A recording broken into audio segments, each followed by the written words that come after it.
یہ بات ہے آج سے 131 سال پہلے چیک ریپبلک کے ایک چھوٹے سے گاؤں زیلین کی، جہاں 18 سال کا ایک موچی کا بیٹا لکڑی کی الماریوں میں اپنے باپ کے ہاتھ سے بنے جوتوں کے ساتھ ایک سپنا دیکھ رہا تھا۔ یہ سپنا صرف ایک دکان چلانے کا نہیں تھا، بلکہ ایک ایسے بدلاؤ لانے کا تھا جس سے ہر غریب اچھا اور افورڈیبل جوتا پہن سکے۔ اسے اس وقت یہ اندازہ بھی نہیں تھا کہ اس کا ایک چھوٹا سا بزنس آج پوری دنیا میں پھیل جائے گا اور خاص طور پر پاکستان میں ایک ایسا نام بن جائے گا جسے لوگ اپنی وراثت سمجھنے لگ جائیں گے، کیونکہ پاکستان میں زیادہ تر لوگ اسے ایک پاکستانی برانڈ ہی سمجھتے ہیں۔ یہ وہی برانڈ ہے جو آپ کو ہر پاکستانی گھر میں ضرور مل جائے گا۔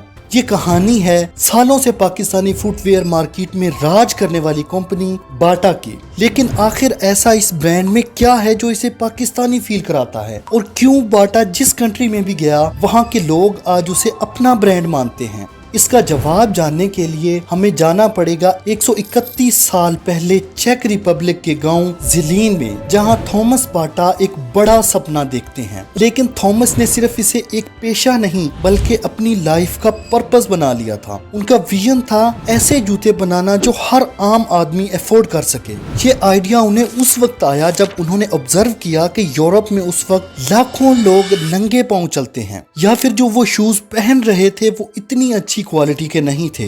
یہیں سے تھامس باٹا نے فیصلہ کیا کہ وہ سستے اور ڈیوریبل جوتے بنائیں گے۔ انہوں نے اپنے بھائی اور بہن کے ساتھ مل کر اپنے گھر میں ایک چھوٹی سی ورکشاپ شروع کی۔ انہوں نے سٹارٹ میں ہاتھ سے جوتے بنانے کا کام سٹارٹ کیا۔ ان کے بنے ہوئے جوتے شروع میں مڈل کلاس اور ورکرز میں بہت پاپولر ہونے لگے، بیکاز ان کے شوز کافی ڈیوریبل اور سستے تھے۔ کافی عرصہ وہ اسی مارکیٹ پر کام کرتے رہے اور آہستہ آہستہ انہوں نے ایک چھوٹی سی شو میکنگ فیکٹری بنا لی اور اسی سٹی میں 2 شاپس باٹا کے نام سے اوپن کی، جہاں اب وہ تقریباً اس سٹی کے تمام لوگوں کی ڈیمانڈ کو پورا کر رہے تھے۔ تھامس باٹا اب اپنے بزنس کو اور ایکسپینڈ کرنا چاہتے تھے، لیکن یہاں ان کی لائف میں پہلی مشکل آتی ہے۔ ایک تو را میٹیریل بہت مہنگا تھا، دوسرا فنڈز کی کمی کی وجہ سے ان کے لیے سپلائی چین مینج کرنا بہت مشکل ہو رہا تھا۔ ساتھ ہی چائنیز فٹ ویئر کا امپورٹ بھی بڑھنے لگا جو بہت سستے ہوتے تھے۔ اسی وجہ سے باٹا کی سیلز گرنے لگی۔ لوگ اب باٹا کی بجائے چائنیز شوز جو باٹا سے بھی سستے تھے اور لائٹ ویٹ تھے ان کی طرف جانے لگ جاتے ہیں۔ دھیرے دھیرے تھامس باٹا کی شاپس پر کسٹمر ختم ہونے لگ گئے۔ یہ ایک بہت بڑا سیٹ بیک تھا جس کی وجہ سے کمپنی قرض میں ڈوب گئی اور تقریباً بند ہونے تک پہنچ گئی۔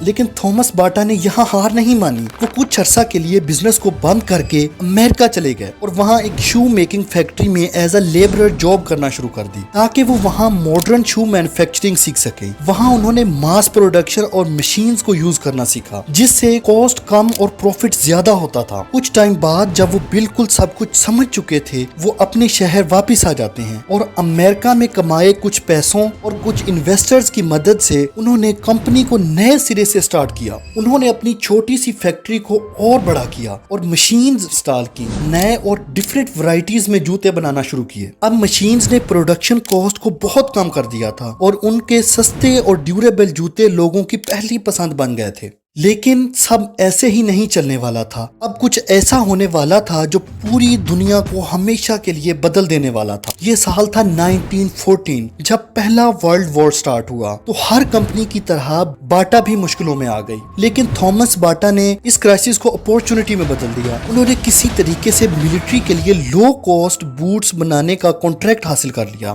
جو کمپنی کے لیے گیم چینجر ثابت ہوا۔ کمپنی کی سیلز ریپڈلی ایکسپینڈ ہو چکی تھی۔ اب باٹا نے اپنی شاپس کو اور سٹیز میں اوپن کرنا شروع کیا۔ باٹا اب ایک بڑی کمپنی بنتا جا رہا تھا اور اسے گلوبل ایکسپوجر بھی مل رہا تھا۔ اس کے لیے تھامس باٹا پوری دنیا میں ٹریول کرنے لگے۔ وہ پوری دنیا میں سستا اور ڈیوریبل را مٹیریل اکٹھا کر کے لاتے۔ اسی سلسلے میں 1920s کے آس پاس تھامس باٹا پہلی بار را مٹیریل کی تلاش میں سب کانٹیننٹ آئے۔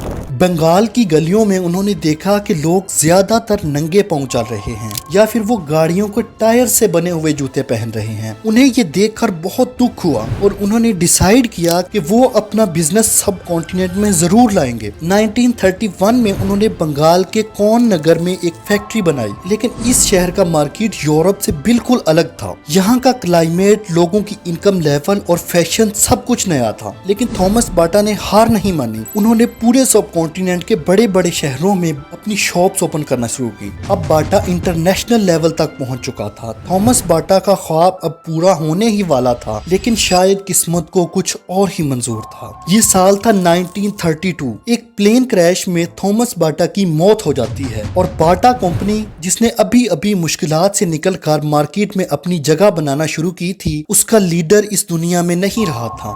اب باٹا کو ایک ایسا لیڈر چاہیے تھا جو تھامس باٹا ہی کی طرح اور انہی کے ویژن پر کمپنی کو آگے لے کر چلے۔ یہ ویژنری بزنس مین انہیں جلد ہی تھامس باٹا جونیئر کی شکل میں مل جاتا ہے، لہٰذا اب تھامس باٹا جونیئر کمپنی کو رن کرنا سٹارٹ کرتے ہیں۔ اسی ویژن کے ساتھ سب کانٹیننٹ کی مارکیٹ کو کیپچر کرنے کے لیے بنگال کے بعد 1942 میں لاہور سے 18 کلومیٹر دور ایک شو میکنگ فیکٹری اسٹیبلش کرتے ہیں، جہاں انہوں نے صرف فیکٹری نہیں بلکہ ایک پوری ٹاؤن شپ بلڈ کی۔ ورکرز کے لیے گھر، سکولز، ہاسپٹل سب کچھ دیا، جس سے ان کی لویلٹی اور پروڈکٹیوٹی دونوں بڑھ گئی۔ یہ جگہ آج بھی باٹا پور کے نام سے جانی جاتی ہے اور آج بھی اسی فیکٹری میں پاکستانیوں کے لیے شوز کی پروڈکشن ہوتی ہے۔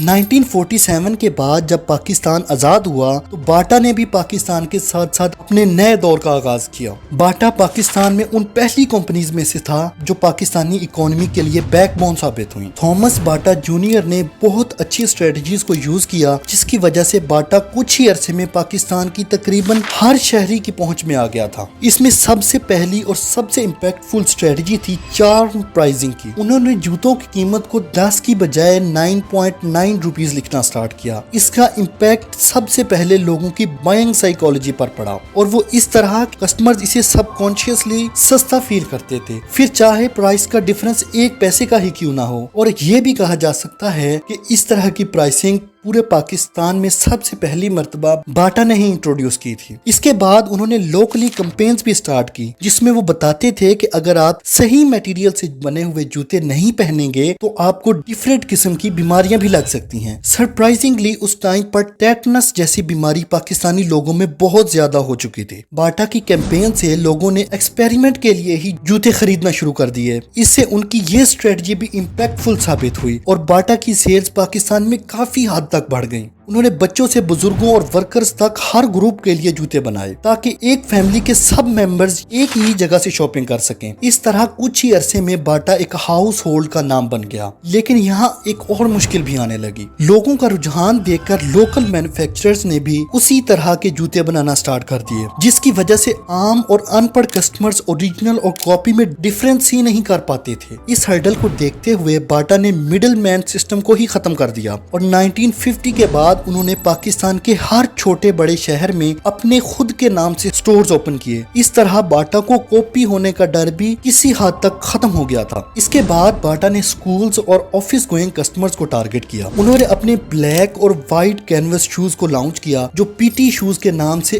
آج بھی فیمس ہیں۔ 1960s تک باٹا ہر روز 50,000 جوتے بنا رہا تھا۔ اب باٹا کے جوتے سکول گوئنگ بچوں سے لے کر ورکرز اور کسانوں تک پہنچ چکے تھے۔ 1970 تک پاکستانی فٹ ویئر انڈسٹری میں باٹا اپنا ڈومیننس بنا چکا تھا، لیکن اب باٹا کے لیے مشکلات کا دور شروع ہونے والا تھا۔ باٹا جو پچھلے کئی سالوں سے پاکستانی فٹ ویئر انڈسٹری کا کنگ تھا، اب اس کا راج ختم ہونے والا تھا۔ اب باٹا کو ریئل چیلنجز اور بڑے کمپیٹیٹر کا سامنا ہونے والا تھا۔ ایکچولی ہوا کچھ یوں کہ 1980s کے اینڈ تک پاکستانی گورنمنٹ کی پالیسیز کی وجہ سے ڈیفرنٹ لوکل اور چائنیز کمپنیز بھی مارکیٹ میں انٹری کرتی ہیں۔ باٹا کی اتنے عرصے کی مونوپلی اب خطرے میں آ چکی تھی۔ نائکی، ایڈیڈاس اور سروس جیسے برانڈز مارکیٹ میں آ گئے تھے۔ اسی سب کو دیکھتے ہوئے باٹا نے اپنی کاسٹ بچانے کے لیے را میٹیریل اور سستے فٹ ویئر کو چائنا سے امپورٹ کرنا شروع کر دیا، لیکن یہ شاید ان کی بہت بڑی غلطی تھی۔ ایسا کرنے سے ان کی کوالٹی اور گر گئی اور لائل کسٹمرز باٹا کو چھوڑ کر دوسرے برانڈز پر شفٹ ہونے لگ گئے۔ اس کے ساتھ ساتھ فیشن ٹرینڈز بھی اب بدل رہے تھے۔ اولڈ سٹائل سٹورز اور